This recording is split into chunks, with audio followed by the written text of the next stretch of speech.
তাবুৰাম Tide স্মৃতি ন্যাসে প্ৰয়াত শিক্ষাবিদ তথা ভাষাবিদ অধ্যাপক তাবুৰাম টাইডৰ ৮৪ সংখ্যক জন্মদিৱস আয়োজন কৰিছে।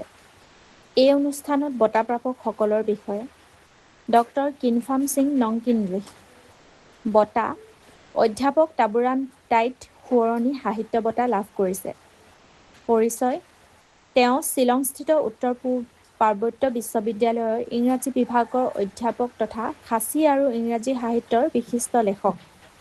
কৃতিত্ব: খাচী সমাজৰ মৌখিক ঐতিহ্য আৰু পৰম্পৰাৰ ওপৰত আধাৰিত উপন্যাস ফিউনেৰেল নাইটছৰ বাবে এই সন্মান লাভ কৰে। ই জনজাতীয় সমাজৰ পটভূমিত ৰচিত সাহিত্যলৈ এক ডাঙৰ অৱদান। অনুৰাধা শৰ্মা পূজাৰী।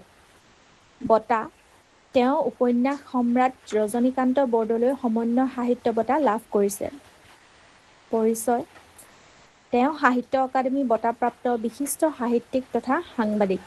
কৃতিত্ব: শিক্ষায়িত্ৰী তথা সমাজকৰ্মী ইন্দিৰা মিৰিৰ জীৱন সংগ্ৰামৰ আধাৰত ৰচিত আৰু ২০১০ চনত প্ৰকাশিত উপন্যাস মেৰেঙৰ বাবে এই বঁটা প্ৰদান কৰা হয়।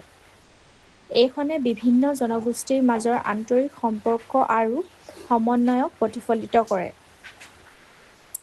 কালীনাথ পাংগিং। বঁটা: তেওঁ অধ্যাপক তাবুৰাম টাইড মিচিং সাহিত্য বঁটা লাভ কৰে। কৃতিত্ব: মিচিং ভাষা সাহিত্যৰ সংৰক্ষণ, ব্যাকৰণ আৰু অভিধান প্ৰণয়নৰ ক্ষেত্ৰত দীৰ্ঘদিন ধৰি নিষ্ঠাৰে সেৱা আগবঢ়োৱাৰ বাবে এই বঁটা লাভ কৰে। ইন্দ্ৰেশ্বৰ পেগু।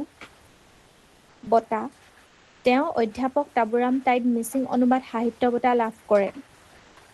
কৃতিত্ব: বিশ্বকবি ৰবীন্দ্ৰনাথ ঠাকুৰৰ অমৰ সৃষ্টি গীতাঞ্জলি কাব্যগ্ৰন্থখন মিচিং ভাষালৈ সফলভাৱে অনুবাদ কৰাৰ বাবে এই বঁটা লাভ কৰে।